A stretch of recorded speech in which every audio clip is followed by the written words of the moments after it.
Neste vídeo, um texto escrito pelo pastor João Jesse Júnior falando sobre a necessidade ou não do melhor preparo espiritual do obreiro cristão. O texto foi publicado no Jornal Mensageiro da Paz em abril de 1964. Seja bem-vindo ao Diário Pentecostal Historiando, análise histórica e crítica sobre o movimento pentecostal brasileiro. Se inscreva no canal e siga nossas redes sociais. O povo que não conhece a sua história está condenado a repeti-la. Esta pergunta é algo de absoluta atualidade em meio ao movimento da Assembleia de Deus no Brasil. A qualquer lado que nos voltemos, estamos de braços com o problema que encerra sua resposta. No trato diário com os crentes, membros da igreja de que somos pastor, nos defrontamos constantemente com esta pergunta fatídica, acrescida sempre de outras que, impreterivelmente, a acompanham. Porque, à semelhança de todas as igrejas evangélicas em geral, nossa igreja não possui educandários para melhor treinamento de seus obreiros? Porque o ministério de nossa igreja é essencialmente leigo e às vezes em encontros fortuitos com crentes de outras igrejas evangélicas, notadamente com pastores ou missionários, vem-nos a pergunta indesejável revestida de outra característica, de outras intenções e ainda mais pessoal. Em que colégio o irmão fez o seu curso ministerial? Ou onde estudam os obreiros pentecostais brasileiros o seu curso ministerial? E nós, cabisbaixos, aturdidos quase sempre, nos furtamos à realidade pela porta falsa da evasiva. A nossa igreja é pobre e para manter colégios bíblicos não lhe sobram recursos. Temos nossas escolas bíblicas de curta duração que se prestam a ajudar aos nossos obreiros no momento. No futuro teremos, à semelhança dos pentecostais de todo o universo, os nossos educandários e etc. Mas estas evasivas não justificam nada diante da crua realidade que se manifesta a exigir uma resposta positiva em face à pergunta que nos serve de epígrafe e da necessidade realmente existente. Entre nós, é muito comum o acalentarmos-nos com Atos 4 e 13, em que se diz que os apóstolos Pedro e João eram homens sem letras e indoutos, que cursaram apenas aos pés de Jesus, que justamente é o melhor educandário espiritual que há, que nós, ao seu exemplo, não temos outros colégios senão o que eles tiveram e etc. Às vezes, nós que escrevemos estas notas, ficamos matutando a pensar: será possível que possamos atribuir a nossa incúria intelectual a Jesus?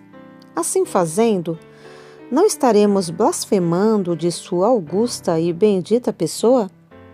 E temos razões bíblicas para assim pensar, porque dele está escrito que a multidão se admirou de sua doutrina, porquanto os ensinava como tendo autoridade e não como escriba. Mateus 7, 28 e 29. Isto parece-nos significar que ele ministrou a sua doutrina com absoluto conhecimento de causa, que lhe dava segurança no falar, de modo a se dizer dele que nunca homem algum falou assim. João 7,46. Isto é, a nenhum dos mestres de Israel ouvimos falar à semelhança dele. Acreditamos que os mestres de Israel, ao ministrarem o ensino da lei, o faziam sempre arrinados na autoridade Moisés, usando sempre o seu nome, e daí talvez dando lugar às suas pessoais limitações, demonstrando que individualmente não dispunham da precisa autoridade para falar no assunto. Jesus, porém, em nome próprio, pois afirmou: eu e o Pai somos um.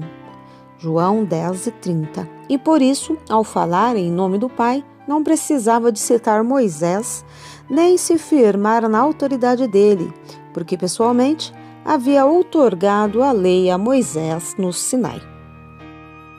Portanto, falava com autoridade própria. Neste caso, ao atribuirmos a Jesus a nossa fraqueza intelectual, estamos atribuindo-lhe uma indefinidade vil, pois, ao justificarmos a nossa fraqueza de conhecimentos com o estudarmos aos pés de Jesus, equivale dizer que se não sabemos mais, se não temos melhor preparo, a culpa está com o nosso mestre que não nos ensinou.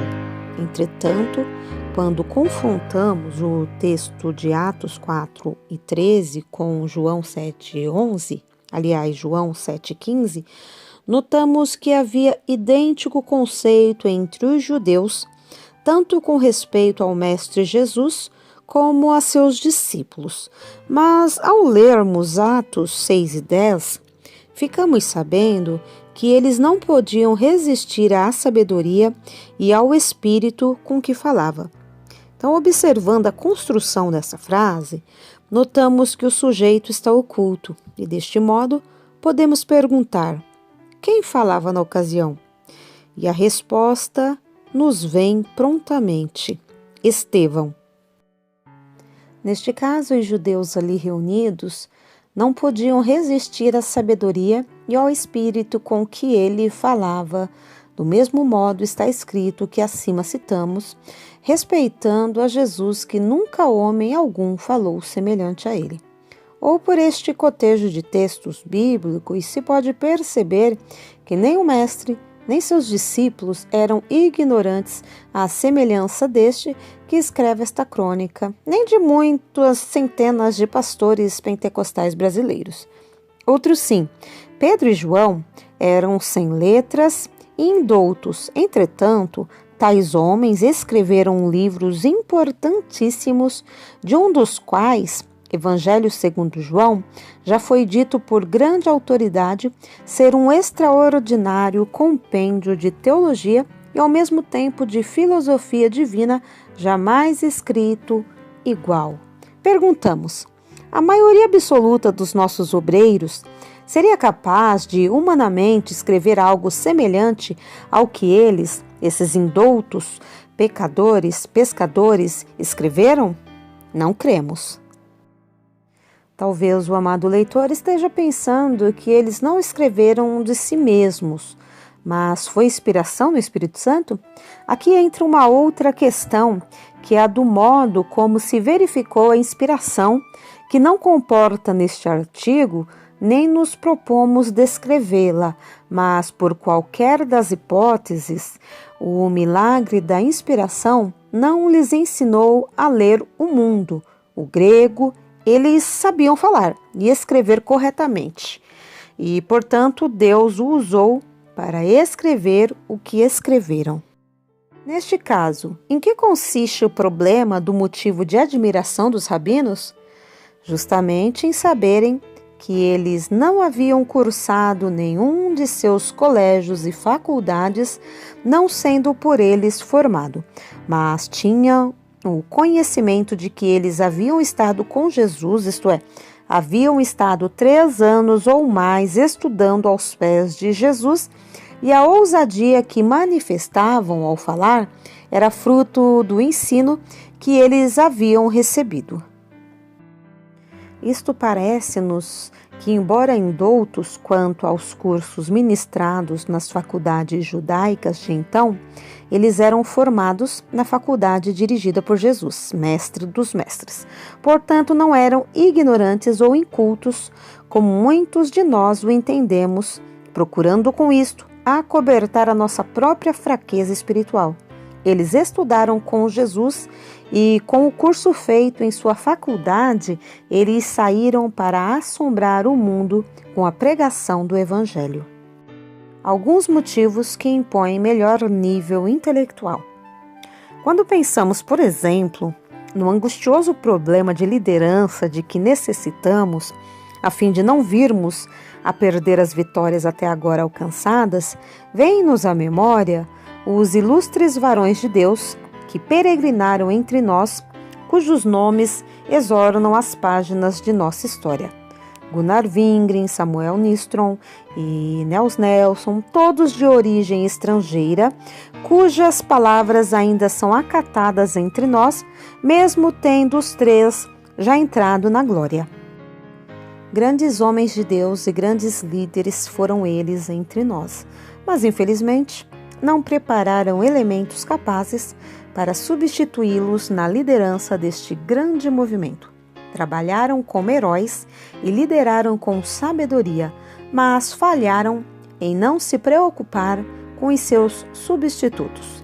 Aliás, reconhecemos os esforços feitos pelo último deles, o irmão Nelson, que projetou alguns elementos no seminário de nossas igrejas, quem sabe com o propósito de ligar-lhes a liderança que esteve sobre os seus ombros, mas ao contrário do que esperava. A proporção que os via crescer em projeção, os via com tristeza crescer também em exaltação. Ao invés de crescerem em humildade, que é a primeira qualidade requerida de algum líder espiritual, por que isso? Faltou a esses vultos de nossas igrejas os conhecimentos, a cultura necessária à liderança. Eles, por ignorância, confundiram mundanismo e despotismo espiritual com liderança.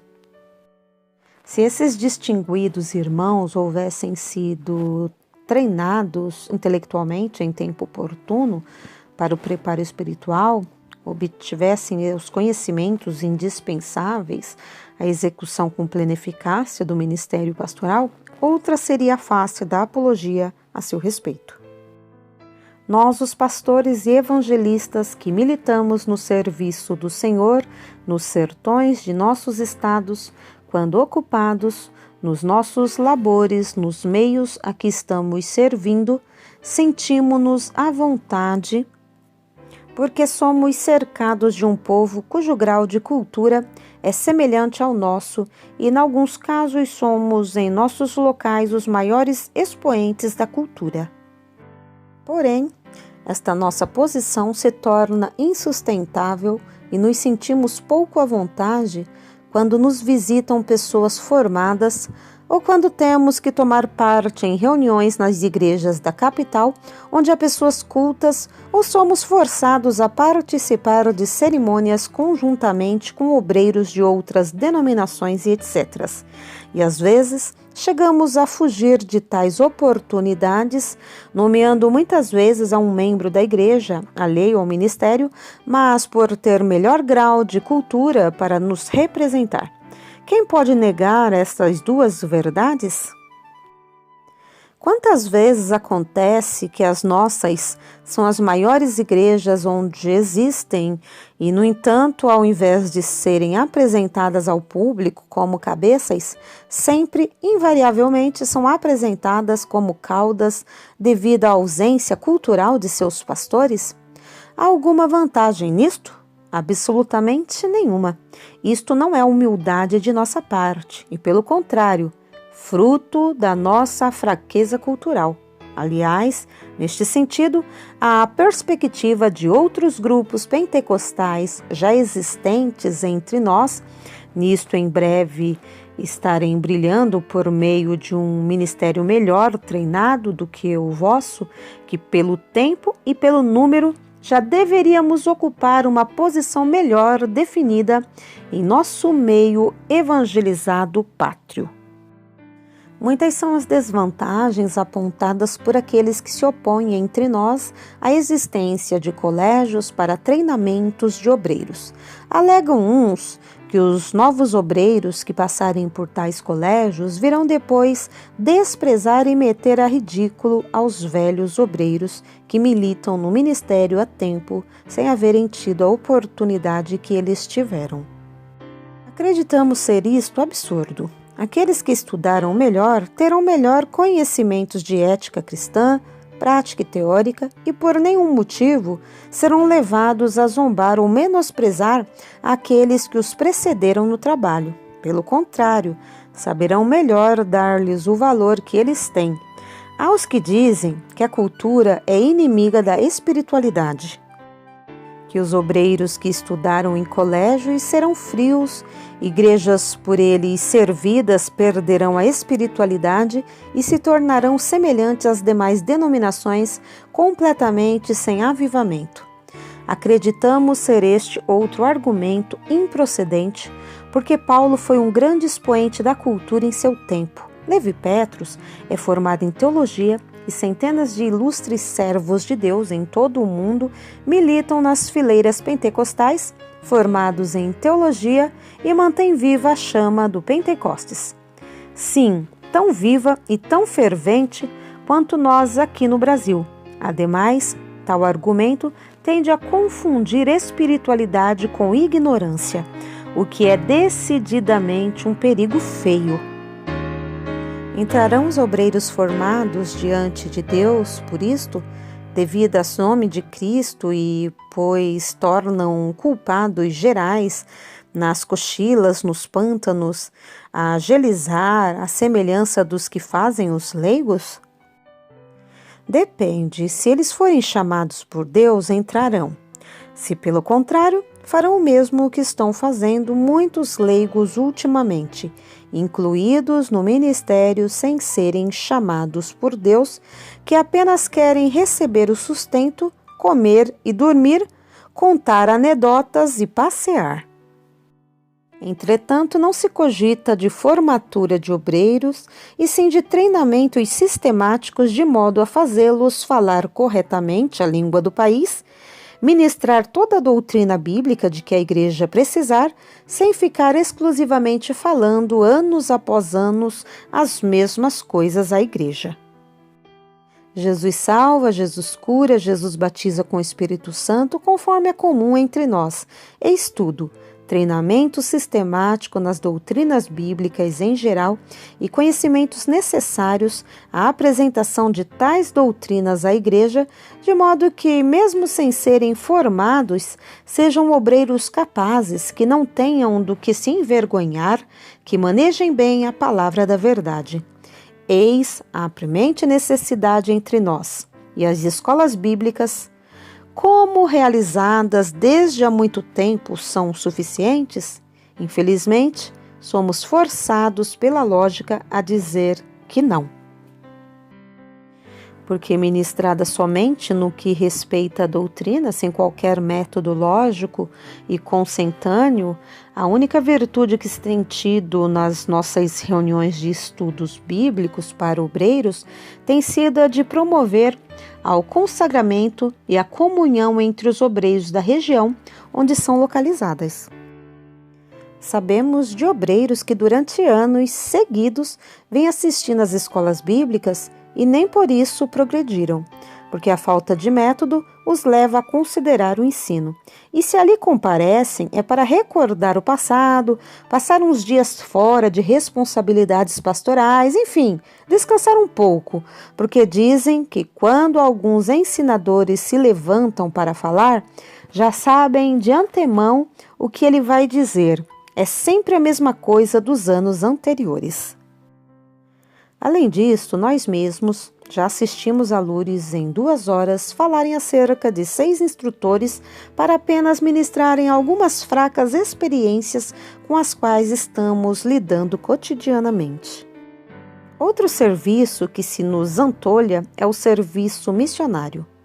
Temos ouvido a vários jovens tremendo e chorando, verdadeiramente sacudidos pela chamada de Deus, para acudir aos pagãos que de todos os países do mundo clamam.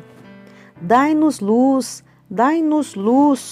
confessarem francamente: pastor, sentimos que Deus nos chama, sentimos que é o nosso dever ir, mas não nos atrevemos a ir sem o necessário preparo intelectual. E eles têm razão, pois as nações pagãs já começaram a rejeitar os missionários leigos há alguns anos, 3 anos mais ou menos. Lemos alguma revista pentecostal que o governo da Libéria deliberara não mais conceder visitas de estudos ao país dos novos missionários que não portarem títulos acadêmicos, porque tais missionários em nada poderão ajudar o país no tocante à educação cultural do povo. Mais ainda, com o progresso que se denota no terreno cultural em nosso país, daqui a alguns anos, as igrejas nas cidades grandes, notadamente nas capitais, estarão sem pastores, porque os leigos de nossa marca, por exemplo, que sendo leigos, não perderam a consciência da realidade por força desta circunstância, terão que se refugiarem nas fazendas, nas igrejas rurais, porque não se atreverão a se defrontar cotidianamente com uma igreja constituída de homens e mulheres cultos. Todos com nível cultural superior ao deles e com uma mocidade estudiosa exigente por maiores conhecimentos que eles não poderão ministrar. Haverá, por certo, atualmente, quem se atreva a querer condenar tal sentimento, caso ele venha a existir e venha até a compará-lo à predição de Paulo constante em 2 de Timóteo 4, 13 e 4 e etc. Mas convém, antes de assim proceder, atentar bem para o texto e seu contexto, a fim de notar que ali não se refere propriamente à cultura, e sim à apostasia dos últimos tempos, pois estão dito que não suportarão a sã doutrina, que se recusarão de dar ouvidos à verdade, que se entregarão às fábulas e por estes sentimentos cercar-se-ão de mestres que ensinem segundo as suas próprias cobiças. Isto não significa jamais o desejo de ouvir a doutrina exposta fielmente numa linguagem simples, porém controlada de acordo com as regras que regem a língua que falamos, e também exposta por uma mente capaz de pregar toda a doutrina e somente os rudimentos da doutrina, Hebreus 6, do 1 ao 3, conforme é tão comum entre nós. Porque os crentes das nossas igrejas, muitos deles crendo-se mais espirituais do que são os membros das igrejas pertencentes às outras denominações, tratam os seus pastores de modo diferente do que fazem aqueles? Nas igrejas das outras denominações, podem-se ver com que respeito, com que consideração são tratados os pastores. Entre nós, pelo contrário, os pastores são tratados como fulano, o Chico, o Zezinho, o Dico, o que sem nenhuma dúvida é uma desmoralização por desvirtuar o valor do ministério cristão no trato à personalidade do obreiro. Mas por que assim acontece? Justamente devido a reconhecerem que nós, os pastores das Assembleias de Deus no Brasil, somos todos leigos, não havendo em nós qualquer característica intelectual que nos destaque deles. Por que consideramos ser este o motivo que causa este deslustre ao nosso ministério? Presidente, porque os mesmos membros de nossas igrejas, que nos tratam a nós, seus pastores, de qualquer modo, ao se encontrarem com os pastores das outras denominações, se desfazem em cortesia para com os mesmos, dando-lhes o melhor tratamento que podem? Direis que isso é apenas motivado pelo fato do encontro? E como se justifica não fazerem o mesmo para com os nossos obreiros de outros estados quando nos visitam?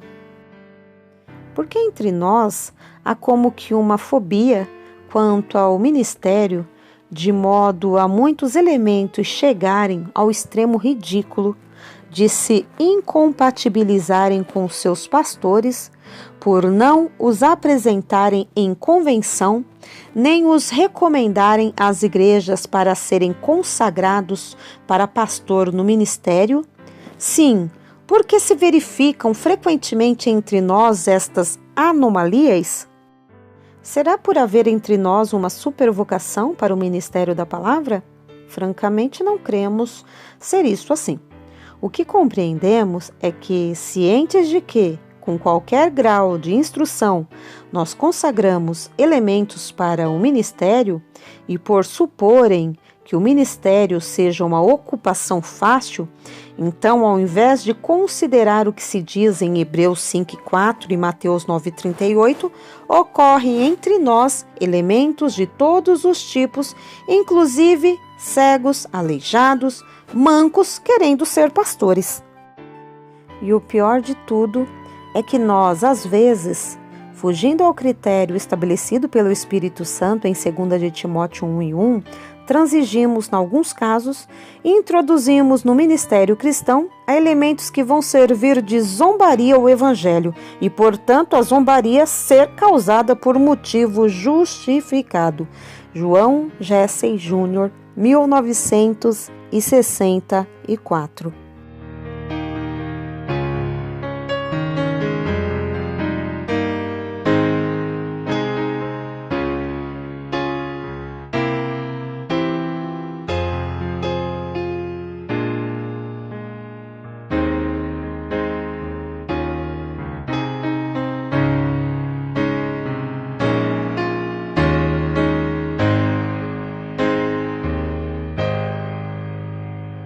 Porque nada podemos contra a verdade, senão pela verdade. Segunda carta aos Coríntios 13:8. Se você gostou do conteúdo deste vídeo, se inscreva no canal, deixe o seu joinha, compartilhe e ative o sininho para receber do YouTube as notificações dos novos vídeos.